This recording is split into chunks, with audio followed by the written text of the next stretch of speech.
Hello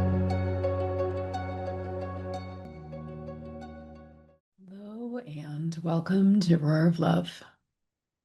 Before we begin today, I'd like to invite you to a moment of presence. So you might be listening while driving or folding laundry, walking, lying on the couch, and you don't need to change any of that. Just notice that you're here and that you're listening, that something in you chose to pause with these words in this moment. Nothing needs to happen to settle or to open. There's nowhere else to get to. This is just a simple moment and a place to be for just a few minutes. You may have noticed, I certainly have, that we are living at a pretty hectic pace. And that pace intensifies around the holidays for many people. There's all sorts of things happening. There's more activities, there's more traffic. Many places there's shorter days, and we start to feel the crunch more and more. It amplifies the type of pressures that we have all the time going on in our lives. But it becomes particularly acute right here at the holiday season. So it's not that there's anything new, right? It just amplifies what is already present. But somehow it seems like everything is brighter or louder, that there's a stark contrast between maybe what is happening, what's being celebrated, what's being called forward, and what is actually being felt. So for some people, the season brings warmth and connection, and for others, it brings fatigue or disorientation or even grief. And for many people, it's both of those things. And it's not just the holiday season, it's any moment of our lives that bring forward, kind of squeeze us a bit, bring forward more intensity, more focus, more responsibility, whatever it is that gets brought forward. So this intensity that happens has a potency to it, and we can work with it. We can work with it in a way that actually helps and supports us rather than kind of drags us down. So really these intense moments in time, like the holidays, for example, don't like create the feelings that we're feeling. They just simply reveal them. They turn up the volume on the relationships in our life. They turn up the volume on our memories and our longings and our disappointments. They also turn up the volume on gratitude, on joy, on appreciation, on communion, on connection. These are all things that are all a part of our life every single day. And then we have these moments, very often we call them holidays or celebrations, that bring all of this forward into like a stark contrast or understanding or moment where we start to uh, see or experiencing things in this heightened state. And that allows us then to really do some powerful work. So if at this time of the year you're feeling more tender or more exposed or simply more aware than usual, that doesn't mean that something's wrong, right? It just means that actually the light is on and you are using this time. You have the beginning elements of being able to use this time in a way that uh, could be really constructive, could help create an alternative. So one of the most subtle pressures of the season, is how we're supposed to feel. Why I say subtle is because it's a little bit behind the scenes very often. Some people are aware that they're supposed to feel a certain way, and some people that's just operating. And they're frustrated because of this pressure that's behind the scene. So they feel like they should be more grateful, more joyous, more connected, more generous, more at peace. And that if they're not, then there's something that's wrong with them. So there's an expectation. And so if you think about it, go to any family event, it's your birthday. It is a loved one's birthday. It's a wedding, it's a funeral, it's a baby shower, whatever it is, right? Think about those times.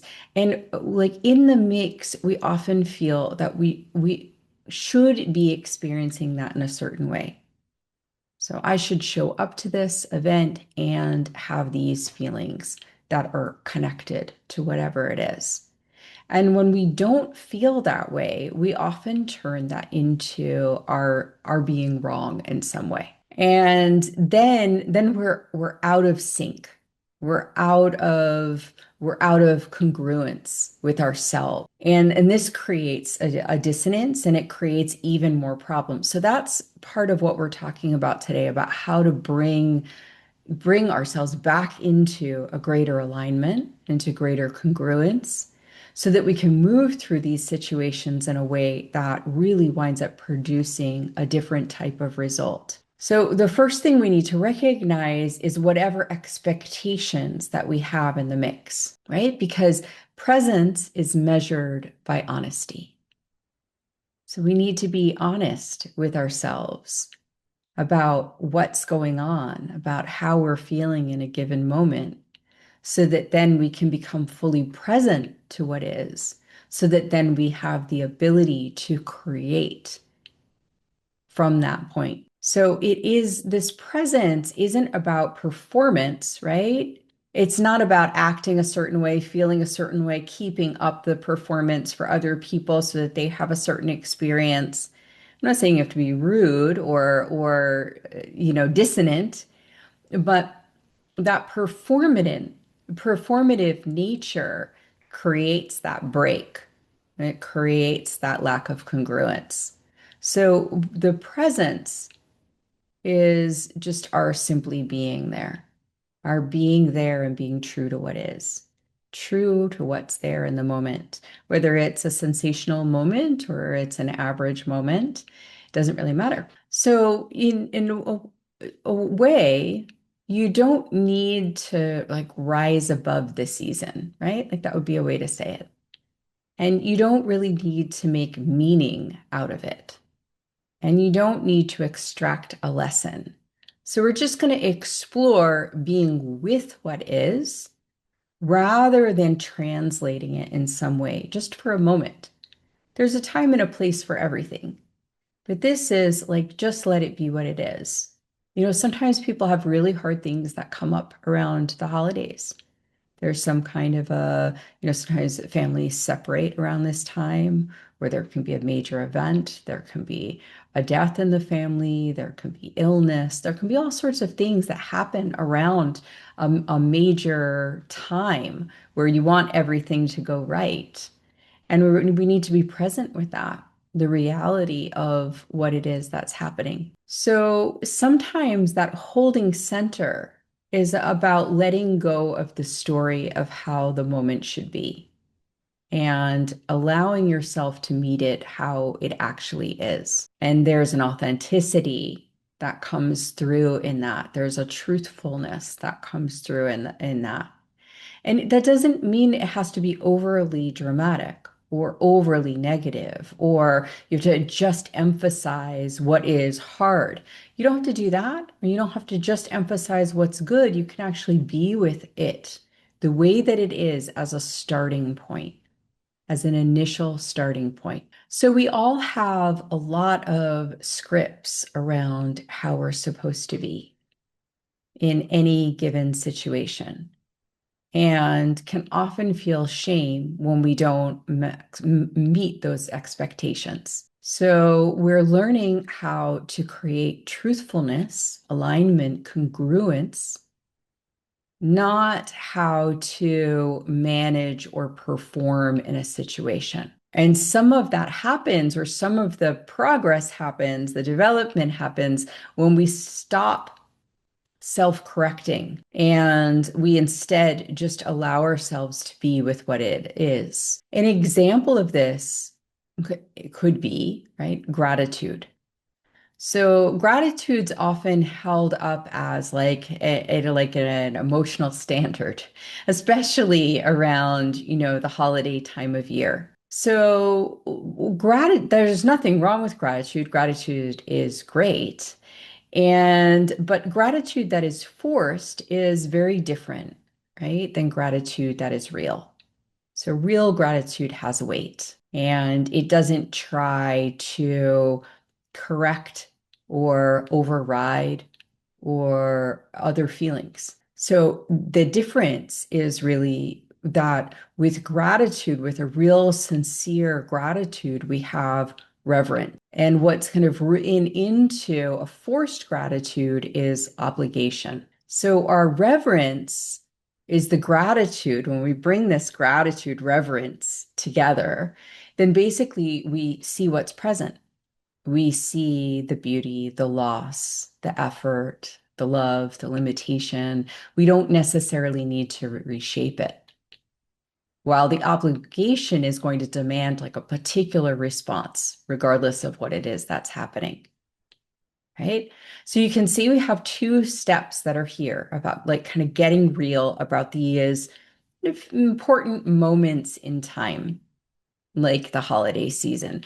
One is that we're allowing ourselves to be with what is without needing to change it. So this is just simply out as it is. Sometimes it might be fabulous. Sometimes it might be challenging. It could be a whole bunch of different things. Okay. Now we bring in gratitude. And gratitude is brought in, sincere gratitude is brought in with a reverence. So this is an acknowledgement of what is present versus a demand to have a particular emotional response. So then we choose from this place of truthfulness, we choose to acknowledge what powerful, beautiful, beneficial things are present.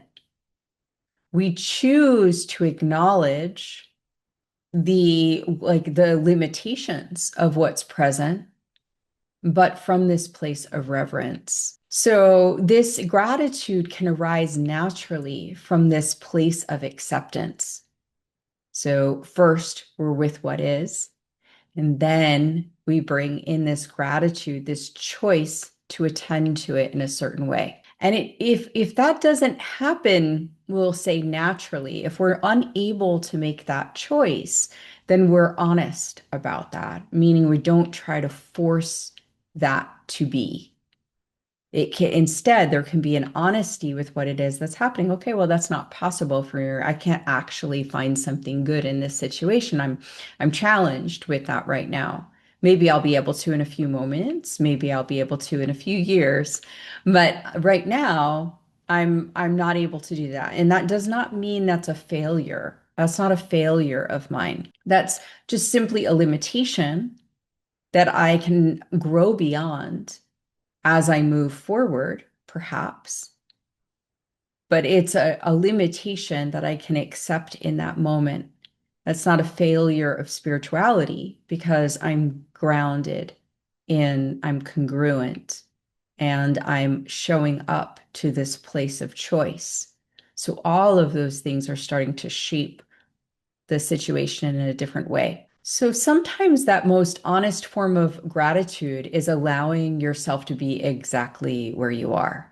So like you're actually in full appreciation of what is there by just letting it all be without pretending it needs to be something else. And it's just like, and there's a surge, you could call it. When you relax like that, there's a surge of gratitude that comes in. And then when we try to manage it, we try to force gratitude and it becomes performative, right? It becomes a form of like self-management rather than reverence. Then we start to repress, control, and we stop allowing the goodness to flow into the situation. So, do you see the difference there? And obviously, this is not just for the holiday season, this is good for various different times. We're really saying that in order to shift the ground, right? We have one path, which is we have conscious or unconscious expectations, and then we try to perform in order to meet those expectations on various different levels so that then we can have the supposed right outcome. And that's what we're supposed to do for ourselves, for others, whatever. That's one path. That's what a lot of people experience that winds up leaving them disconnected. They feel can feel depressed. They can feel overwhelmed, all of these different things. Or there's a place where we start to accept what is. We move out of the need to change it or do something with it that like to alter it in some way, just initially, so that we can fully be with what is, be present with what is. And then we move into that presence, or from that presence, we're able to make a choice to be grateful. That is, and gratitude here is easily defined as reverence, to see what is there and to be grateful or reverent towards what it is that's happening, to appreciate what it is that it is coming forward. So those are the two different paths. Now, of course, there is a place in all of this, which is about, some things need boundaries. And that's a part of this whole equation in order to lay it out. But right now we're tracking on a certain piece of how to work with these situations. So very often we have these really potent moments that are happening during these times like holiday seasons or life events or that kind of thing. And it's at these moments that we start to see or notice what it is that we've been avoiding, right? Our old family dynamics. Like, well, why? Well, maybe you don't see your family, or maybe your whole family isn't together except for at this point in time. Or maybe it's just because every year you've gotten together at this point in time, so you sort of lock into these certain dynamics. So they're very clear. Right? Certain relationships can feel heavier because maybe they feel like they have more obligations, or maybe they're challenging you in a greater way in this at this moment in time because you're stressed and you're strained, or you've got a lot more things going on. There could be various different reasons, but relationships can feel heavier. Sometimes somebody feels the weight of the relationship or the challenge of the relationship because this season feels brighter. It's like, here we are, we're celebrating, and I'm not feeling good about this particular relationship. So, in all of this, we can have an inner narrative surface as well. It can be about our belonging, our worth, what has or hasn't worked in our life. As we approach the end of the year or any life marker, it's going to call us into a reflection. Where am I now? Like, what has happened? If we go to a major event, a major life event for someone or in our life, then we start to reflect on the changing times or the lack of change that there is. So they give us this rhythm that allows us to reflect. So more often than not, while it can feel like the holidays create tension and there are certain stressors that are there, very often they just sort of redirect our attention or focus our attention in a very specific way. And that could be to see what is always there. Like maybe there are some family things that need to be dealt with.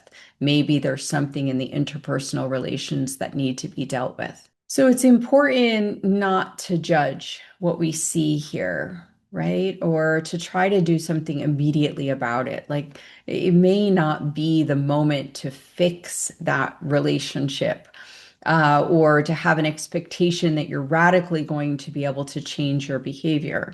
Instead, it might be better to observe and learn from this and create a really clear plan about what you can do moving forward. So the clarity doesn't require necessarily rapid action or punishment, but instead it can just bring about what is needed or necessary to be able to make a change. So the mistake that we sometimes make is that we learn all of this at the holiday and then we just pack it up again until the next time. So what we want to do is like when we see it, use that to actually be able to work in our life or make changes in our life.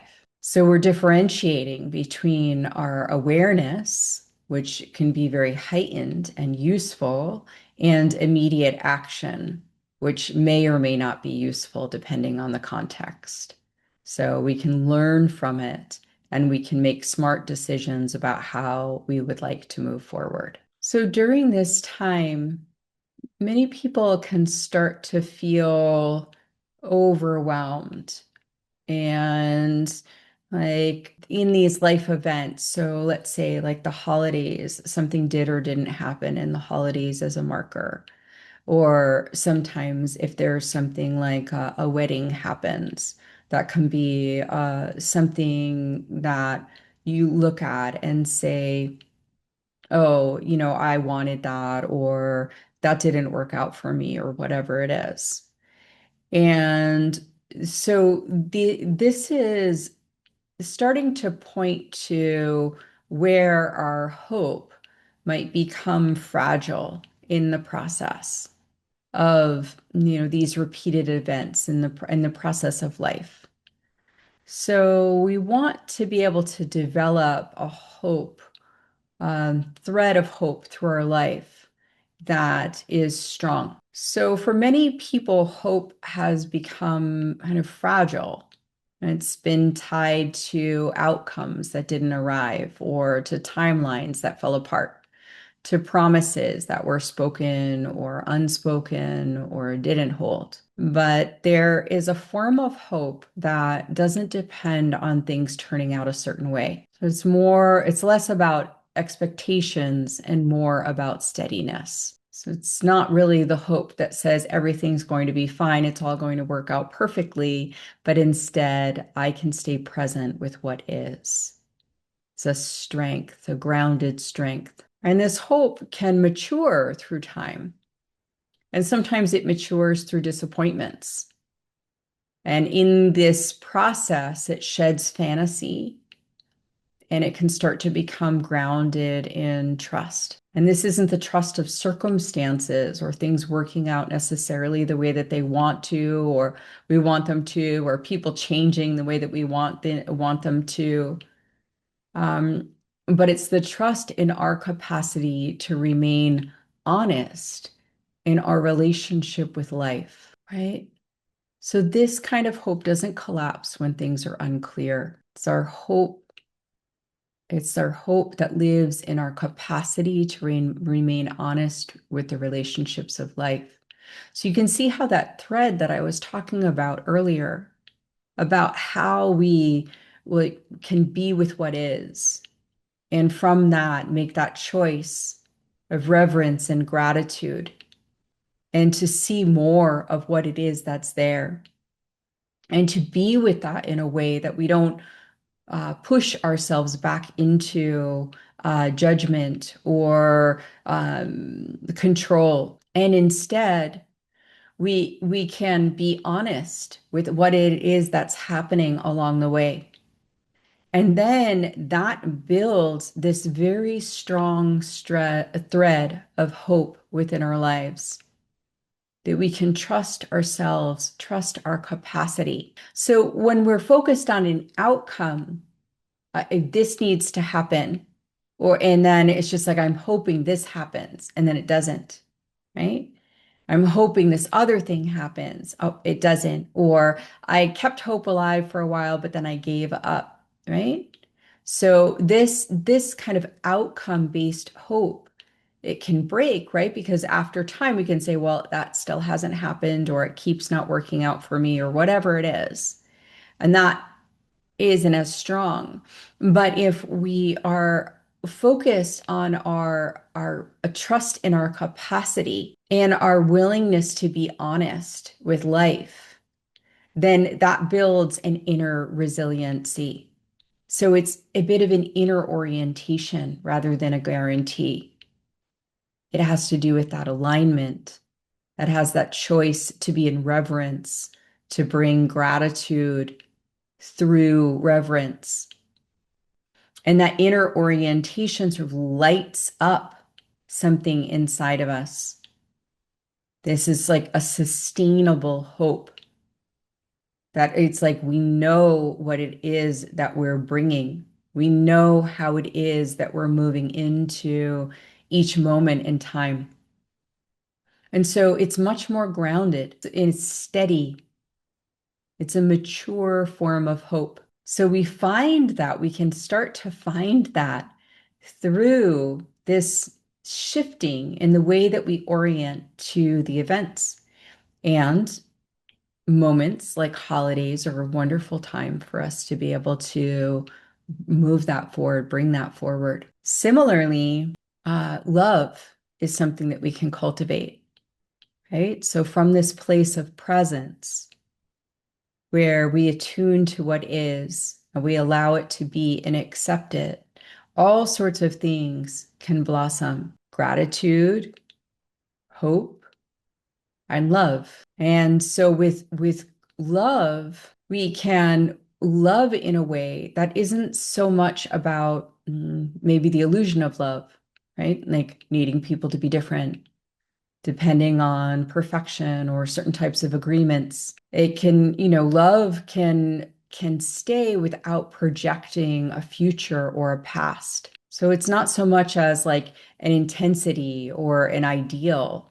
It's about love as a practice. So love that's willing to see clearly, that remains open without denying reality, and that is warm rather than dramatic. So bringing this type of love forward also dramatically changes this situation that we're in. Very often we've learned early on to have certain rules around love and that it's supposed to look like this, that we're supposed to do it a certain way, that it only lives in certain types of context, that it should always live everywhere all the time. All of those are beliefs, right, around the experience of love. And so we can open up a different type of love that is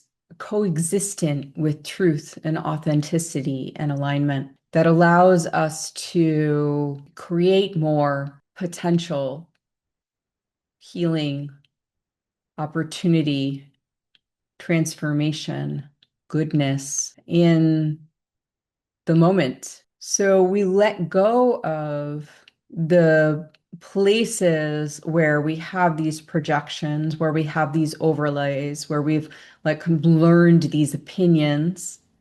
So we let go of those, and which the holidays can help with, as we have opportunities to be able to see where our expectations are.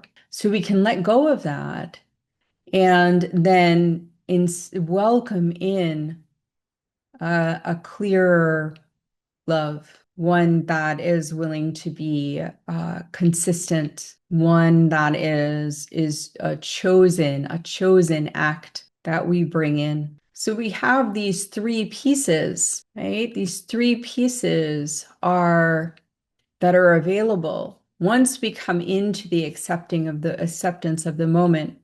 We have our ability to work with hope, to work with gratitude, and to work with love. And this we could call holding our center, holding our center. So it's not about being neutral. It doesn't mean being detached or being above our humanity.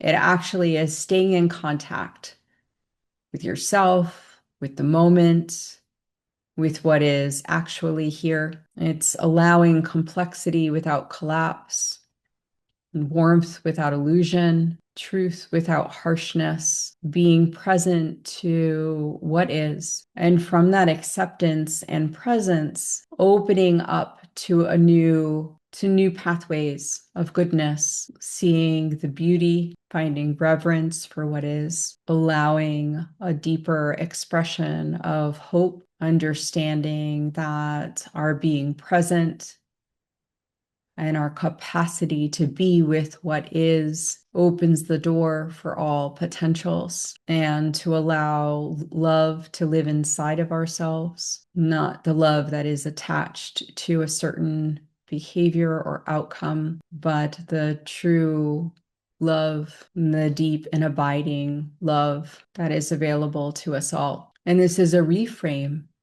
right, of the holiday season, which these words and hope, joy, love, gratitude are what are said at this point for this season. This is what is said. This is what is put on everything from stockings to decorations to t-shirts, all of it. These are the words that are used. And so we have this opportunity to really allow them to be expressed in a way that is authentic and clear, true to what is. And that starts in a place of acceptance and presence, getting outside of the expectations and labels, welcoming in these currents into our life, learning how to work with them, and not managing that from our head,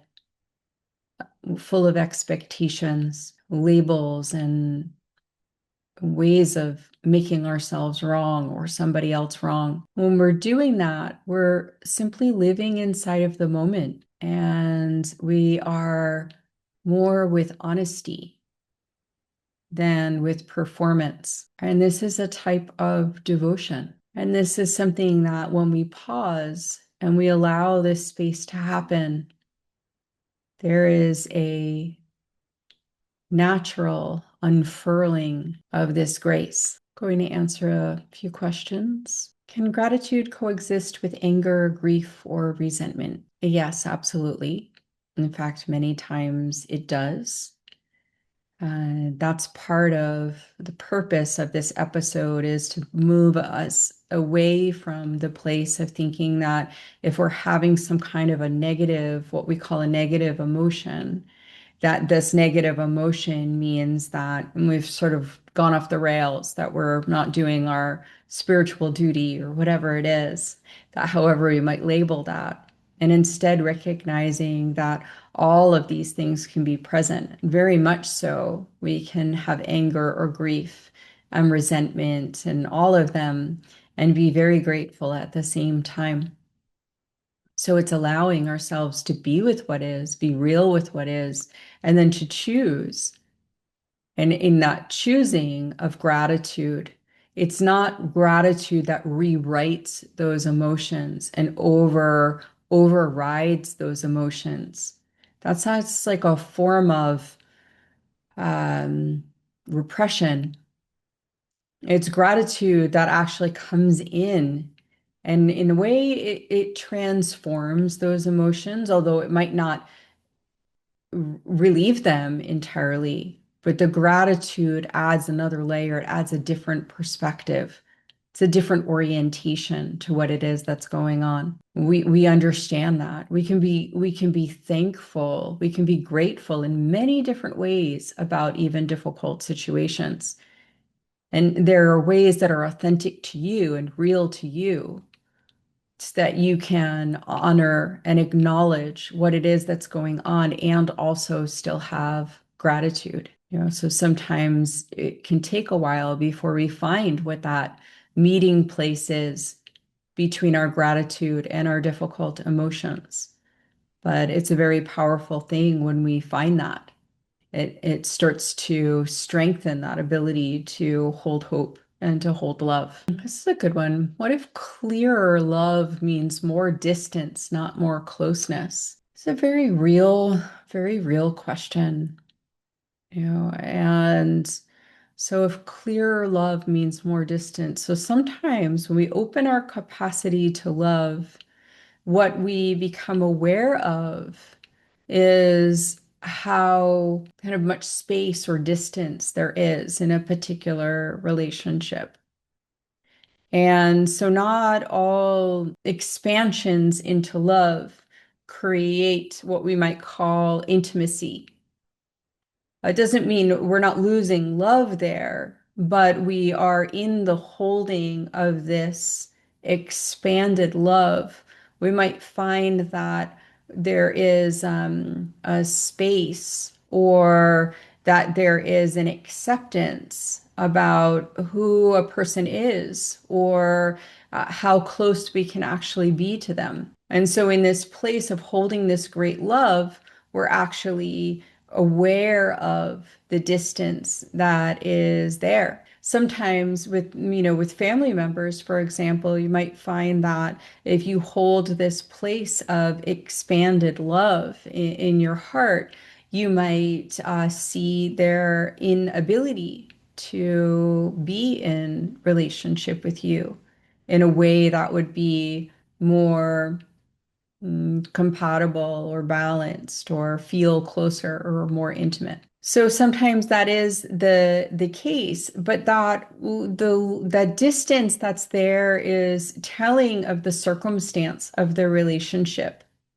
but it doesn't impact the nature of the love that we're talking about, which is based, it's more of an internal love and rather than a relational exchange. So we're still able to hold this place of love without, regardless of what that means or how that shows up in relationship. One last question. What is the Or how do I hold center without becoming emotionally flat or shut down or disconnected?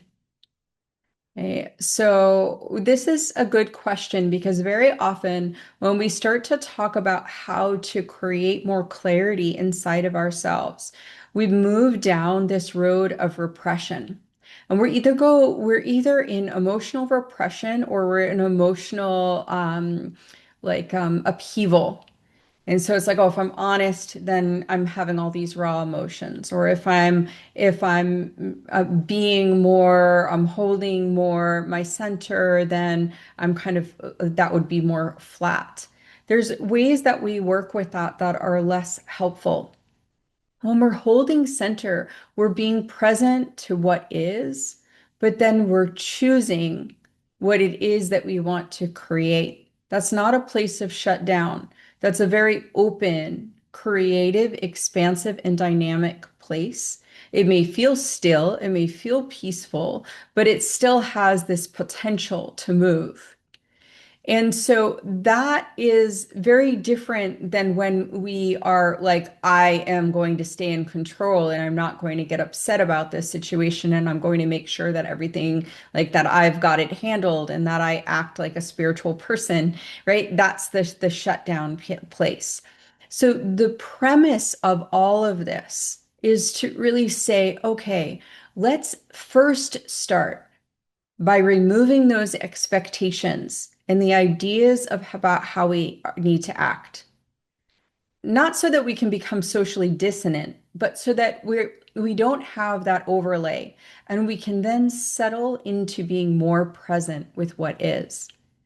After we settle into presence with what is, because we could just get caught up in the moment and then get negative about this, that, or the other thing, or get caught up in the positivity of the moment or whatever it is. Instead, from that place, we make a choice. We make a choice to bring certain things through hope, gratitude, love. This is through that appreciation, being with and creation in the moment. We're not emotionally flat or shut down, but we are true to what's happening. And if, for example, we're in a moment that's difficult and we're not able to choose to move things forward in that way with hope or gratitude or love, right? Then we're honest about that with ourselves.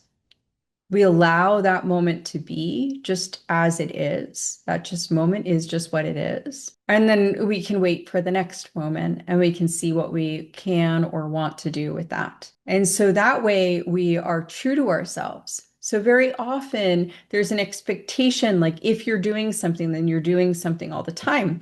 And it's just like, well, there's a big continuum between when you start to do something and when you have fully figured out and mastered it.